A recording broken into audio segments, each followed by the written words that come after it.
আজকের পৃথিবী একবিংশ শতাব্দীতে দাঁড়িয়ে সম্পূর্ণ প্রযুক্তি নির্ভর। আমরা প্রতিদিন কম্পিউটার ব্যবহার করি। ইন্টারনেট ছাড়া এক মুহূর্ত কল্পনা করা যায় না। ব্যাংক, হাসপাতাল, স্কুল, অফিস সবকিছু এখন প্রযুক্তির সঙ্গে জড়িত। কিন্তু প্রযুক্তির আলো ছড়ালেও তার ছায়া আছে। সেই ছায়ার নাম হলো হ্যাকিং। হ্যাকিং মানে শুধু একটি কম্পিউটার ভেঙে ফেলা নয়। হ্যাকিং মানে এমন এক অদৃশ্য আঘাত যা পুরো সমাজকে থামিয়ে দিতে পারে। 2017 সালের মে মাসে পৃথিবী এমন এক আঘাতের মুখোমুখি হয়েছিল। সেই আঘাতের নাম ওয়ানাক্রাই র্যানসামওয়্যার আক্রমণ। এটি ইতিহাসে এক ভয়াবহ সাইবার বিপর্যয় যা আজও মানুষকে শিক্ষা দেয়। একটি স্বাভাবিক সকাল, মানুষ তাদের অফিসে বসেছে, কম্পিউটার চালু করেছে।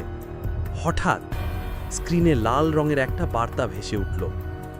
বার্তাটি ছিল শীতল, নির্মম এবং ভয়ের। আপনার সব ফাইল লক করা হয়েছে।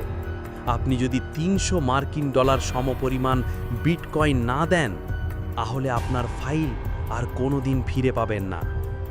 প্রথমে সবাই ভেবেছিল এটি হয়তো কোনো সাধারণ সমস্যা, কিন্তু কিছুক্ষণের মধ্যেই স্পষ্ট হলো এটি একটি ভয়াবহ সাইবার আক্রমণ। ওয়ানাক্রাই ছিল এক ধরনের র্যানসামওয়্যার। র্যানসামওয়্যার এমন একটি ম্যালওয়্যার যা কম্পিউটারের ফাইল লক করে দেয়, তারপর মুক্তিপণ দাবি করে। ওয়ানাক্রাইয়ের মূল শক্তি ছিল ইটারনাল ব্লু এক্সপ্লয়েট। এটি এক ধরনের নিরাপত্তা দুর্বলতা যা মূলত আমেরিকার এনএসএ তৈরি করেছিল। এনএসএ এটি ব্যবহার করত অন্য দেশের সিস্টেমে প্রবেশ করার জন্য। কিন্তু হঠাৎ করেই এই অস্ত্র হ্যাকারদের হাতে চলে যায়। শ্যাডো ব্রোকার্স নামে একদল হ্যাকার এটি ফাঁস করে দেয়। সেখান থেকেই অপরাধীরা তৈরি করে ওয়ানাক্রাই। ওয়ানাক্রাইয়ের সবচেয়ে ভয়াবহ দিক ছিল এর গতি। একটি কম্পিউটার আক্রান্ত হলে কয়েক মিনিটেই পুরো নেটওয়ার্ক আক্রান্ত হতো। যেমন একটি হাসপাতালে একটি কম্পিউটার আক্রান্ত হলো, মাত্র অল্প সময়ের মধ্যে সব কম্পিউটার লক হয়ে গেল। এটি ছিল এক ধরনের ডিজিটাল ভাইরাস। মানুষের মধ্যে আতঙ্ক ছড়িয়ে পড়ে। ওয়ানাক্রাই কোনো একটি দেশকে আক্রমণ করেনি, এটি আক্রমণ করেছিল পুরো বিশ্বকে। 150-এরও বেশি দেশে এটি ছড়িয়ে পড়ে। 2 লাখেরও বেশি কম্পিউটার আক্রান্ত হয়। ব্রিটেনের জাতীয় স্বাস্থ্য সেবা বা NHS সম্পূর্ণভাবে অচল হয়ে যায়। হাসপাতালের সার্জারি বন্ধ হয়ে যায়। অ্যাম্বুলেন্স রোগী নিতে অস্বীকার করে।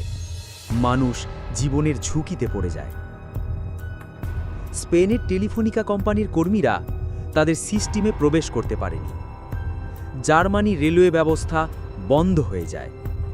আমেরিকার বিখ্যাত কুরিয়ার কোম্পানি ফেডেক্স থেমে যায়। রাশিয়ার অভ্যন্তরীণ মন্ত্রণালয়ের সার্ভার আক্রান্ত হয়। এটি যেন পুরো পৃথিবীকে একসাথে থামিয়ে দিল। বিশ্বব্যাপী ক্ষতির হিসাব ছিল অবিশ্বাস্য। $8 বিলিয়ন বেশি ক্ষতি হয়েছিল। কিন্তু শুধু অর্থের ক্ষতি নয়, মানুষের জীবনও ঝুঁকিতে পড়ে। রোগীরা চিকিৎসা পায়নি, ব্যবসা বন্ধ ছিল, স্কুল অফিসের কাজ থেমে গিয়েছিল। কল্পনা করুন, আপনি হাসপাতালে আছেন, ডাক্তার আপনার রিপোর্ট খুলতে পারছে না, কারণ রিপোর্ট লক হয়ে গেছে। অথবা আপনি একটি ব্যাংকে কাজ করছেন, আপনার সামনে গ্রাহক দাঁড়িয়ে আছে, কিন্তু আপনার কম্পিউটার খুলছে না। এমন পরিস্থিতি ছিল ভয়ঙ্কর। মানুষ বুঝতে পারছিল না কি ঘটছে।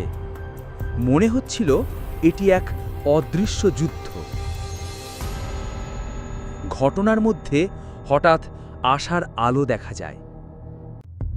এক ব্রিটিশ সাইবার গবেষক মার্কাস হাচিন্স কোড বিশ্লেষণ করছিলেন। তিনি দেখলেন কোডে একটি ফাঁকা ডোমেন নেম আছে।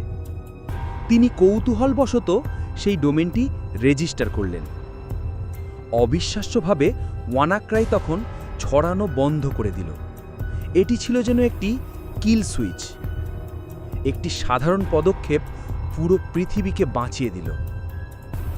পরে তদন্তে জানা গেল এই আক্রমণের পেছনে ছিল উত্তর কোরিয়ার লাজারাস গ্রুপ।